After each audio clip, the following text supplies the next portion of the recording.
This episode of Capes and Lunatics is brought to you by Tweaked Audio. Get awesome headphones, go to tweakedaudio.com and use the coupon code Southgate to get 30% off, free shipping, and a lifetime warranty. Or you can get there through the link on our website, southgatemediagroup.com. This is Luca Perk, and you're listening to the Capes and Lunatics podcast. Recording has started. Hello and welcome once again to Super Connectivity. I'm your host, Charlie, the Professor Esther, and with me, as always, is the bashful blue-eyed bomber of the Burger Pits, Phil, Filmy, and Perch. Welcome, Philip. Welcome once again to Super Connectivity, and welcome all you sweet connectors out there, super connectors, who listen to this show on some kind of a regular basis, I imagine. Who knows? Let's get out of the gate here. Let's talk about what is called Project Luminous, which was a super secret Disney project that has now been revealed to be essentially the prequels for the Star Wars universe. Have you heard about this, Philip? I heard they're doing this stuff. I really didn't hear many details, so enlighten me, Charlie. So apparently they're going back in time like 400 years. Oh, is this the thing with Yoda? Yeah, with young redheaded Yoda, you know. Hey, there you go, Lilith. Yoda's a ginger. Ah. Yeah, so we're going to get a spry, mere 400-year-old Yoda at the peak of his charisma. And he is apparently going to be kind of our point of view character in this. It's interesting to me because obviously you go back 400 years, and this is supposed to be at the height of the Republic. But this is also going to be obviously a story of the Republic's battles and wars, because we see a lot of Jedi Knights with sabers. And, I get the feeling we're going to start seeing in this story the inherent corruption of the Republic. So, I do feel, and this has been my feeling after watching the Rise of Skywalker and and to another extent the Mandalorian, the idea that the Force was out of balance wasn't because of the Sith. It was because the Jedi essentially dammed the river. The Force flows through all things. But to flow, it must be natural. And I get the feeling one of the things we're going to be looking at in this story is about how the Jedi Order, as an organization, came to both feel the Force, to feel its ebb and flow and move with it, and then started to direct the Force and control the Force and to make the Force arguably for the prosperity of the Republic. But it becomes this issue like when you dam a river. You dam a river, you build the Hoover Dam, you build the Grand Coulee Dam, you build the Suez Dam, Anwat Dam in Egypt. Once you dam a river, yes, you're going to get all this hydroelectric power. You can control where the water goes. But by disrupting the flow, there is a downstream consequence. Mm-hmm. And one of the things I was thinking about this is we do know that there are characters that have an immunity to Jedi mind tricks. Jabba the Hutt, and we can assume it is a genetic trait to the Hutts, that the Hutts are immune to Jedi mind tricks. And Watu's people are immune to Jedi mind tricks. And what does that mean? It means that these are highly Force-sensitive beings. But for whatever reason, they see that they can sense that manipulation coming. And I think about this idea as because of course these beings that can resist the Jedi's mind tricks, they do have one thing in common, which is that they seem to be worse off under Jedi rule. That there are people that are kind of in the offskirts, kind of running shady operations because the Jedi have damned the flow of the Force. And the Force flows onto their palaces of Coruscant and where the Republic wants it. But if you're not one of these groups that got to be part of the Jedi Order and the Grand Republic, then maybe the Force isn't flowing to your planet as much as it should.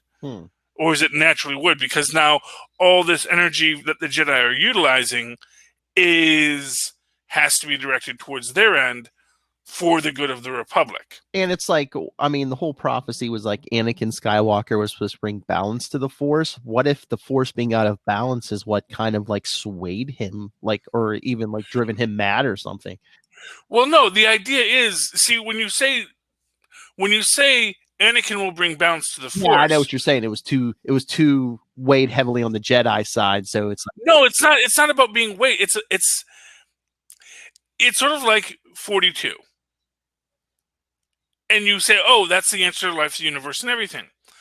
What does it mean? Well, did you ever think to ask what the question was? When you say Anakin will bring balance to the Force, the question you had to ask wasn't how will he bring balance to the Force, but why is the Force out of balance? And to say, oh, it's because Sith exist, well, that can't possibly be the case because there's only 2 Sith. Yeah. No, and there's 100 Jedi. So if something's throwing the universe out of balance, maybe it's not the Sith, maybe it's the Jedi. Yeah. And in both cases, it's not that it's the Sith and it's not that it's the Jedi. It's that someone is trying to manipulate and control the Force. The energy that flows through all things, that gives life to all things.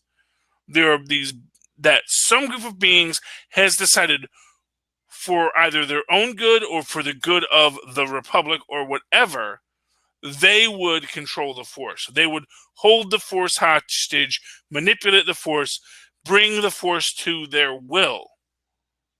And in doing so, you damage things. Even if you think you're doing good for yourself and your people, you're damaging other people, which is why people don't like Jedi. Or could it even be like magic in the Marvel universe? Like everything has a cost. So it's like, yeah, maybe you pick something up with the Force, or these aren't the droids you're looking for, and then something else happens in the universe as a result of you using the Force over here. I mean, that's essentially what it comes down to. By disrupting the flow of the Force, you disrupt the Force going where it needs to go, where it naturally needs to go. Yeah. You start pushing it into a certain direction. And once you start pushing, in this sense, what we might get in this Grand Republic is how the Sith emerged from the Jedi. Because the villains in this aren't the Sith. So one could maybe argue this predates the Sith. And if it predates the Sith, it opens up this question of, well, then where did the Sith come from? And the logical answer is, well, they must have come from the Jedi. That if the Sith are just Jedi who and maybe that's where you get this idea of a light and a dark side, because maybe at the start of it, there is no light or dark side. There's just the Force. And it's about how we manipulate it. Then suddenly we're going to start putting value judgments on how this Force is being used. And we've seen, again, we have these new villains in it called the Nile. And the Nile, they kind of Mad Maxy space pirates. They've all got helmets on. Which again, that use of the helmet, which I find so fascinating, especially when we think about the idea of Force manipulation and of mind control by the Jedi, and how the use of a helmet might prevent that, might protect against that. I mean, what's interesting to me? I mean, it's just seems so weird, except for like episode 7, 8, and 9. The movies with Rey and and then everyone in it. It seems like everything else since that original trilogy have been prequels. I mean, you had episode 1, 2, and 3. You had Solo. Even the Mandalorian takes place between 6 and 7, and now Yoda. You're jumping back even further. They just keep going. It seems like they just keep hopping backwards. Well, because I mean, arguably, the end of the Skywalker saga, the rise of the Skywalker, is when you bring the balance to the Force. Once everything has been destroyed, it's the end of history for this galaxy. Yeah, but because now things can go back to the way they're meant to be, with a proper flow of the Force to all people as needed. I just thought they were going to do a different story other than the Skywalker thing going forward. And 2, I mean, does every Star Wars story have? I mean, you could get little things here and there, but does every Star Wars story have to like have a major thing going on with the Force? Because I mean, Solo, you didn't get a lot of Force in that. No, you didn't, because the Force isn't in a lot of people's lives. Yeah, no. Because the Jedi are manipulating the Force, because the Sith are manipulating the Force. In fact, one could argue that when the Force just becomes this handful of users, Palpatine and Vader, it's no longer being held back.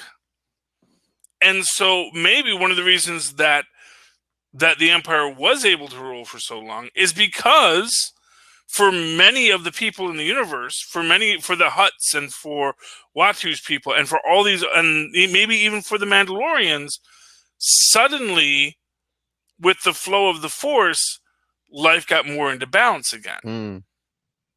And it's this urge of people to try and control that magic, control that Force, that puts the universe into disarray.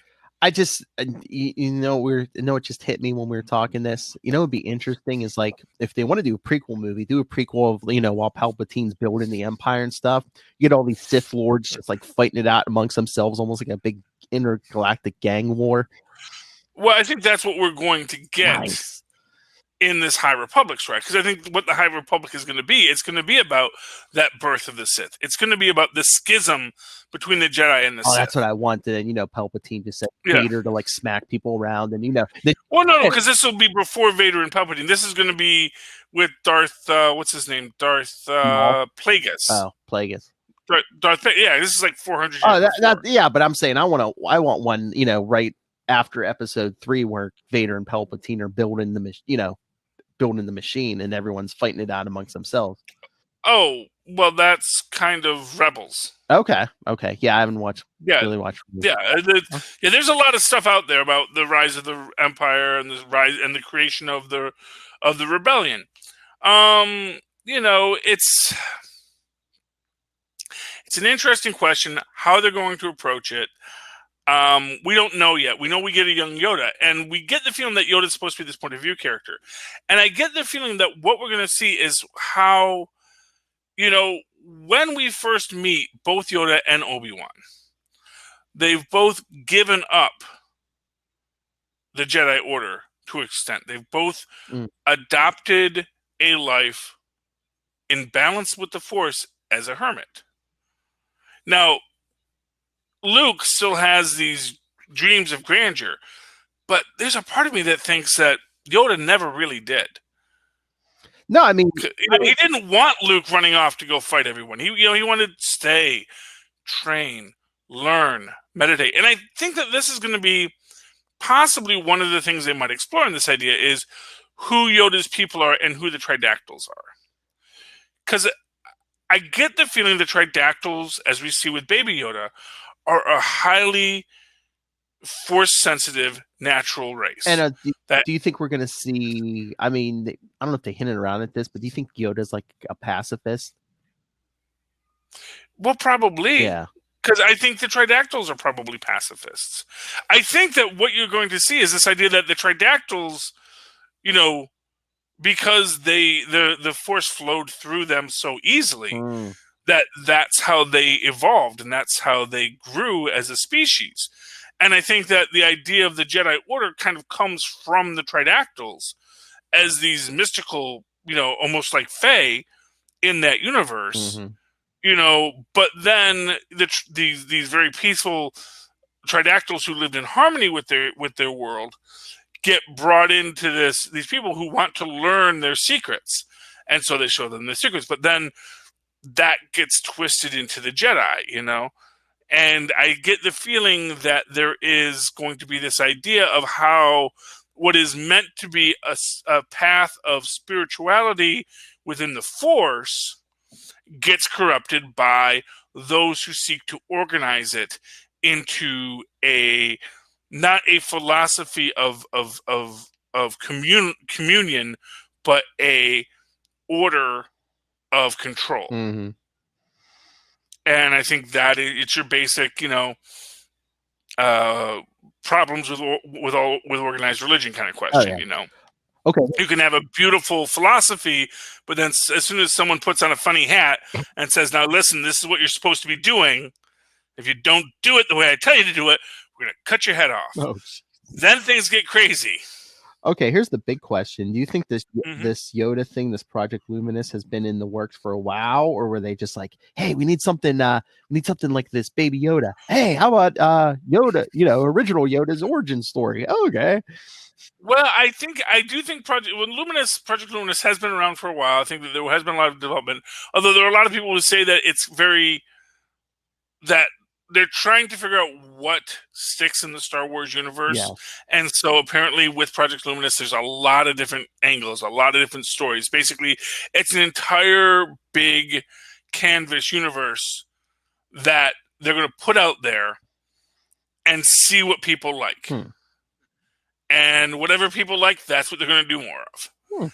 But that I don't know if it has a through line yet. But I would imagine that the through line would have to be looking at how the Force and the Jedi, and thereby the Sith, evolved out of this High Republic. Yeah. What was the cost of building the Republic? Because again, we know the Republic's in disarray when we come to in Episode 1. Oh yeah. We know the Republic's in disarray, and so how did it get there? If this is supposed to be this great, noble institution led by these, elite warrior heroes of the Jedi, how did it go so horribly wrong? And the answer is because they were never elite warrior heroes. They were always petty and venial, and and the idea that maybe the reason why Yoda rises so high, and maybe the reason why the Jedi pull away from being that engaging force in the Republic is because at the end Yoda was like, "This is not the way." Mm-hmm. That the way can't be us going down there, laser swords ablazing, cutting people's heads off left and right, because that's not the way of the Force. Mm-hmm. The way of the Force is to be at peace, to be flowing with the Force, to hear the Force, to feel the Force, to follow the Force where it leads you. But that's a theory. I don't know if they're going to hop on it. Yeah. But, I'm excited for it. I'm really excited for it. I am actually very excited for all of the new things that Disney's going to do with Star Wars. Oh, yeah. I'm very into The Mandalorian, obviously. And I really want to write my blog post on what Star Wars was about, from my perspective. Yeah. Because I think it's a good story to tell. I'm going to try and work on it as soon as I have a little more free time. If they do up, I'll post it. Yes, I know. Meanwhile, over at Disney, we did have the big change going on with the two Bobs. Yeah, the two Bobs, Chapek and Bob Iger. It's Bob Iger, right? Yes, I believe it's Bob Iger. Bob Iger is stepping away from the president and chairman role. He's just moving into that chairman role for right now. And, Grace Randolph had a good discussion of it, which was that, basically that Bob Chapek is going to be the Roy to Bob Iger's Walt. That, what Bob Iger wants is to be creative and thinking of great ideas and letting his mind run free. Yeah, he wants to do the development side. I heard. Yeah, Yeah. like and then Chapek's the guy who's going to have to figure out how to pay for it all. Exactly. You know, so I think that could work for them. I mean, I think it's worked so far. You know, I mean, Iger, it's like go out a winner. I mean, under his reign, I mean, they brought in Star Wars and Marvel, and they started Disney Plus. Yeah, but I think there's still more he wants to do, you know, and I think from his perspective, he doesn't want to do the business anymore. He just wants to do the fun stuff, you know, and who doesn't, you know? Yeah. And he's like now Feige, by contrast, they put him in charge. Is he in charge of Marvel Comics now? Feige, is he in charge of? I think he's in charge. I think Feige's overall in charge of everything Marvel. Yeah, so he's in charge of all of Marvel now, which is kind of good. But then he also has to worry about budgets and stuff. So, but honestly, I trust Feige to lead Marvel into the next universe. Although right now, with all of its weird continuity stuff, who knows? Like, I don't know if it's like people like, you know, are in charge of the TV shows or the comics or whatever. But I think, what is it? Probably Feige has final say over everything. Yeah, and I think that's what it is, and which I think is meant to get it to us to that much more integrated TV, movie, comic book universe, you know. And I think DC on the other side of the spectrum proves this point that you need one person at the helm overseeing, you know, the whole thing. Well, you need not just one person at the helm; you need someone who's good at it. Yes, you know it's real easy to have someone be in charge. It's real hard to get someone good in charge. Well, that's the thing. Is DC, I don't think there's one person in charge over there. It's just like it's ruled by committee. Yeah, and but to be fair, if you don't have one person who's proven themselves to be the person who can run the show, and that's the thing, because that's the issue. Is like, you know, Feige didn't just waltz into this job. They didn't just anoint Feige on day one. Oh, no. You know, no. It's like after a very long time of proving and proving and proving. 10 years. Now, now he's running the show because he has proven himself. And I think that's the problem with DC is no one has proven themselves yet. No. And I think, you know, that's the problem because, you know, I think they've had very talented people who probably could have been their Feige, but because no one wants to let anyone be the Feige, or everyone wants to be the Feige themselves, no one gets to be the Feige. Fragmented. They're like, hey, you go do this movie. Hey, you go do this movie. You know, again, they need a Feige. They should have. Who had the most successful movie? They should have been like Patty Jenkins. Here, oversee the whole thing. Well, I mean, but it's, you know, again, no, I don't think that would have been the right answer either. Because Patty Jenkins didn't get to be Patty Jenkins. First off, Patty Jenkins is not the producer; she's the director. True. You know, I mean, Feige never produced anything. Feige never directed anything. Yeah. If you're going by that route, Jon Favreau would be in charge of it. And Jon Favreau, for what it's worth, is still very much a part of the Marvel Universe. And again, it's like, you know, Feige proved himself over 10, 11 years. And it's like, they haven't had anything last over there in the movies for 10 years. I mean, what's the last thing that lasted 10 years? That Christopher Nolan's Batman trilogy. And then after the third one, he's like, I'm done. Yeah, and that didn't last 10 years. That was like maybe 5 years at most. 3 movies? 3 movies, yeah. It doesn't take long to do 3 movies. Oh, I mean, I was thinking the release dates, you know, by the time they come out. Yeah, but it wasn't 10 years between the first and the third. Oh, yeah, true. It wasn't even 10. But I mean... Yeah, exactly. That's my point. It's like at most it was like 5 years, probably less than that.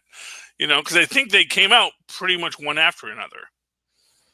I mean, I think there was at least 2 or 3 years in between. Because I know Batman Begins came out in 2005. So let's see what the Dark Knight Rises come out. I mean, I agree with you. It wasn't a full 10 years, but I think it was more than 5. Okay, Dark Knight Rises came out in 2012, so it was like 7 years. No. Okay. I mean, but still, it's not 10, and nothing grew from it. That's the thing. That's the closest they got. That's what I'm saying. But then again, it was a situation where there was nowhere to go with it. Yeah. You know, because he said, I want to tell. It's sort of like the Joker movie. I want to tell a self-contained Joker movie. Well, okay, that does us no good to build the brand. If it's a great movie, I mean, Joker, I think, is up there with The Dark Knight, where it's, these are really good movies. Yeah. But where do we go from there? What do you do once you have a great movie that you can't do anything with it? And, I think this is many ways, it's like Avatar, which is in its own way kind of like Titanic, which is like, it's arguably a great movie, made a lot of money, but it's not like you can do a Titanic 2. Mm-hmm. And while you probably could have done an Avatar 2 at some point, I mean, I just don't know if there's really a reason. I don't know if there's a reason to tell an Avatar 2. That's the thing. When you have a character like Iron Man, there's always a reason to tell another Iron Man story. Because Iron Man exists in a real world with real consequences and real changes. But once again, it's like if you don't have a Feige, over at DC, or like you're even talking Avatar, some of these suits are just like, oh, hey, this thing made $1 billion. We need to make another one, whether the story calls for it or not. Well, yeah, but but even then, you can't make a movie without a script. Oh yeah, I know. You can greenlight a movie without a script, but you still got to get to having a script. And if you never get to having a story to tell, and to be fair, if there's a story to tell, it'll show up, because it's not like there is a, well, actually, I guess kind of one of your biggest problems over at DC is I think they maybe, they have great villains, but what are their motivations? Yeah. When you look at a character like Thanos, his motivation towards the Infinity Stones, it is something that gives you a nice big arc. Yeah. And it's also an arc that can have an end and a resolution. You compare that to a character like Darkseid, where it is literally just about invading and conquering. Well, I don't really know what Darkseid's motivation is. But once again, too, in the movies, they didn't even get the Darkseid. I mean, Justice League was supposed to start a thing where you were going to get the Darkseid eventually. Well, we got the hints of it. We got Steppenwolf, and I mean, and I heard before they cut and edited that movie originally in the Zack Snyder cut, they were supposed to mention Darkseid more, and I don't know if there was going to be an end credits. Okay, yeah, but again, within that whole concept, what is Darkseid's motivation? Can you tell me what Darkseid's motivation is? Again, yeah, he's a conqueror. But again, I mean, look at it this way. In the comics, what's Thanos' motivation? He loves death. In the movies, they gave him a whole different motivation. Well, yeah, and that's fair. And if someone wanted to create a interesting motivation for Darkseid, go ahead, And to be fair, and again, this is the other aspect of it where Marvel is probably did something smart, is they didn't commit themselves to who Thanos was going to be. Was that part of the DC movie problem too? Is like, who's the most popular movie villain? I mean, for the last 10 years at least, the Joker. Lex Luthor. Oh, okay. No, the last 10 years, the Joker. Really though? Is he? Or did he have? What? Hey, who? He had one really good role. Yeah, but again, well, Cesar Romero had more than one really good role. Yeah. I mean, that's what I'm saying. Well, no, I'm just saying. I mean, Heath Ledger won, and then Joaquin Phoenix won for the same character. Okay, yeah, and poor Jared Leto. But I know. But I'm just. Is that the problem though? They're most. You're saying the old villain theme. But see, you're looking at the character. Yeah, no. In both those cases, that he calls himself the Joker. Yeah. For example. But no, if you had a truly sociopathic Penguin. But my point is, it's like, is that what's hurting DC's movies? Is like like you're saying Thanos has a motivation. All this is what hurting them is that the Joker doesn't have a motivation, and people just write it off. They're like, oh, he's crazy. He's so insane. He's crazy. He doesn't need a motivation. Well, but the thing is everyone needs a motivation. And here's the thing: you could have told. In fact, there is an entire argument you can make that really that Joker movie was really a Penguin movie. You have raised by his mother. That one, mother's a little crazy. Yeah, delusions that he's related to wealth. Kind of, sort of had a motivation, almost. Because he. Yeah. Well, no, he has a motivation in it. what I'm saying is his motivation Yeah. has literally nothing to do with him being the Joker. If Oh, they yeah. had called that film Penguin, it would have been just as powerful, just as strong, be just as Oh, they could have rewritten that. I mean, that would have been a engaging. good movie. And he didn't even have to be a DC character. He could have just been Joe Schmo. Well, yeah, well, exactly, and well, that's the thing, and it's not that and it's sort of what we were talking about with Wolverine. Wolverine's such a popular character. Wolverine's not a popular character. Wolverine has had very popular adaptations, but I don't think, like I said, I don't think the current Wolverine that's in the comics right now, because I don't see him in a lot of books the way that we were back at the height of Wolverine mania. You know, I see he's kind of like, oh yeah, it's Wolverine, and he's just one of those guys. He's not Spider-Man level anymore. Wolverine used to be a Spider-Man level hero, where he could mess with carry it, though, multiple books. They did kill him, and then Old Man Logan was running around, and they just finally started giving the solo book back. I mean, Wolverine 1 came out last week, so. And I know, and it is, but like I said, now it's a recycled concept.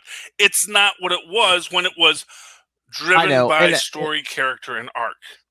And for any good told people all the stories for Wolverine. This new X-Men, Krakoa thing is doing, I think it's hurting Wolverine. I think it's hurting Wolverine's solo career. And 2, I mean, I know we were, me and Lilith were loving the Gambit and Rogue book, but they canceled that because this whole thing was coming. And I mean, unifying the mutant race, I think it's hurting people who had solo titles. Well, yeah, well, it's definitely hurting everyone, but it's about getting them. It's about literally getting them all on an island. In fact, if you look at the 4X and you see that, about the ratio of, because there's a little infographic in here about, right here, the mutants on Krakoa and the mutants off of Krakoa, and then the Omega level mutants, and it's that's all the mutants on Krakoa. That's a lot of mutants, because that's 50,000. So, which I don't think you could even fit that many on Krakoa. I'm thinking the way they were saying, I don't know if the island can grow too, because it is a living thing. And I know in one issue there was a separate, I don't know if it was a separate piece of it or another Krakoa, but it kind of merged. Oh, yeah. Or maybe I don't know. Maybe it's two. They're not all they're not all full time living on the island, because Cyclops and his family have a house on the moon too that they get through fancy things. Yeah, I'm not quite sure what they're working out with this, but either way, the idea of all the mutants on Krakoa, because for what it's worth, it's not oh, I'm going to stay in the U.S. and be a mutant, and it's mutant, and they're nope, go right, go right ahead, leave. That was the same thing in the 80s. They're oh yeah, we got, remember in the 80s, the X-Men faked their death, and they were living in the Australian outback. Well, it's well, how are you furthering, the cause of mutant kind if you're hiding in the, Well, because now they're being now they're being a nation state of mutants. Yeah. But it's just, at the end of the day, I agree. It's definitely hurting the mutants as a whole. Now, I was never that big of a mutant fan, so I shouldn't be the one that should comment on that, because maybe mutant fans are no, this is best. But you're a mutant fan, and you don't seem to be that pleased with it. I swear, I keep saying it. I keep getting this feeling that they're using this story as a holding pattern until they see what Disney does with the X-Men in the movies, and then they're gonna magically transform them into that. I mean, yeah, possibly. I mean, or they're going to do something very radical with that. We don't quite know where we're at right now. As we've said, there's a lot of weird continuity going on in the comics right now. Everyone's going to be clones, or everyone's going to get brain damage or something. But I guarantee you, at some point in the next few years, it's going to go back to status quo, where they're fighting Magneto, they're fighting Apocalypse. You're not going to be buddy with them forever. Yeah, I mean, something's going on, but it's a question. It's a question. One book I didn't talk about last on the other podcast is Avengers of the Wasteland, issue 2. It's very cool. We find out who. I mean, this is kind of sick. Got Count Nefaria there, kind of a washed up, in his suit there. And he basically gets killed by Doom in there because Doom's apparently cleaning house. He's killing all of the old villains that are still around. He's going to kill all the old villains as well as the old heroes, you know. But we find out who that Captain America we saw at the end of last issue was. He's a guy named Grant. And it's just weird. They draw him to look a lot like John Barenthal there. Yeah. And apparently his storyline is that, so basically when Doom retook, you know, New Latveria away from the Red Skull and basically took over the world, he started trying to build his own superheroes that would be loyal to him so that he could control the world. But he tried to like grow Fantastic Four clones, and those ended very poorly. But then he gets the last vials of Super Soldier Serum that we saw in the original Old Man Logan arc. He gets these, but he recruits these people. Like, you know, there's only 199 people who make the final cut. And of those, 97 of them die horribly because it's bad Super Soldier Serum. And of the 2 who survived, they become the lieutenants of Latveria. That's right there. And Grant, you know, realizes he doesn't want to be a stormtrooper. He doesn't want to kill these innocent people. And he, you know, goes against the other lieutenant of Latveria. But then we see later, Grant has severe anger issues when they get stopped by some random superhumans. At first I thought they were supposed to be like, you know, Hulk offspring, but actually no, they're just random super hillbillies. And Grant like tries to chop the head off of the big guy. So yeah, and then, you know, Danny Thor has to stop him. Yeah, so I think he's got those anger issues that are indicative of a William Burnside kind of thing. So it's interesting what we're going to see happen with these Avengers of the Wasteland. I'm looking forward to it. I'm excited about it.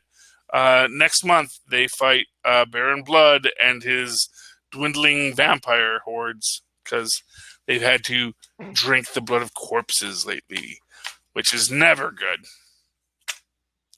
Okay, anything else you want to talk about tonight, Philip? Soldier? Oh, yes, I did read Falcon and Winter Soldier. I like the Natural. He seems like a fun character. He's. I get the feeling he's like maybe supposed to be like very like 18, 19 kind of teenager. You know, I get the feeling he's supposed to be like, you know, fully, you know, a recruitable adult into the military, but like, you know, at his peak. You know, he's at his peak. He's basically like Michael Van Patrick. You know. He's, you know, natural super soldier kind of character and just really, really BA as a fighter because he basically just, you know, beats the heck out of Falcon and Winter Soldier, which is kind of embarrassing. But yeah, I mean, I enjoyed it. It was interesting. You know, we've got our Sharon Carter stand-in here with the blonde Mackenzie. The drunk Mackenzie was hungover. That's why she didn't go to work that day. Oh boy! And yeah, I mean, it's definitely a great start. And you see that the Natural says, "Okay, I'm not going to kill you, but you follow me to Hydra, and then I'll kill you." You know, you know who he kind of reminds me of is kind of the Daredevil TV series version. Of Bullseye. Yeah, so it's interesting. It's interesting, but I liked him. I like that plotline. I like the organization that looks for terrorist cells with terrorist camps within the United States, and then they all just get murdered by, you know, one of the 2 Hydra factions we were talking about. You know, now that Zemo is dead, it's gotta last. Especially if we get a Thunderbolts movie. Oh no, Zemo's coming back in Falcon and Winter Soldier TV series. Mm-hmm. Yeah, he's coming back, and you know we may get our Thunderbolts there, but We'll have to see that when it comes out next. Okay, I think that's a lot to talk about this night, Phil. I'm getting tired, and I like to keep super connectivity to around a half hour. We often don't, but I like to. That's actually my goal. Is I want to do my shows in like a 30 minutes. I was going to say, I see your full stream ahead. So I know. Yeah, well, I try to, man. I mean, it doesn't always happen, but I try to. Okay, Philip, how can people find you if they would like to talk to you about stuff? Well, if you want to get a hold of me, you can always get a hold of me, nightwingpdp@gmail.com. On Twitter, I am at nightwingpdp. Follow Capes and Lunatics and Super Connectivity on Facebook, on Twitter. You can find all of that in one convenient place. Linktree, linktr.ee/capesandlunatics. Call our voicemail, 614-382-2737. That's 614-38 Capes. We can play your thoughts right here, right on the air. And just remember to support Southgate Media Group sponsors, Tweaked Audio, Hunt Killer, Pod Life the book. Go buy it on Amazon and use the Southgate Media Group link right in the show notes. Right in the show notes. Alrighty then. And of course, if you'd like to write to me in that old-fashioned email way, the way our Moz and Poz once did, do so at superconnectivityblog@gmail.com. That's superconnectivityblog, all one word as it turns out, at gmail.com. And of course, follow me on the Twitter as I live tweet things when I feel like it, when there's something on that I feel like tweeting about. At Charlie Esser, that's CharlieEsser. Look for the two E's right there in the middle. For what? Thank you, Maz. Alrighty then. Thank you, ladies and gentlemen, for joining us for Super Connectivity once again. Why don't y'all come back next week and super connect with us again? Good night. And that's the story. And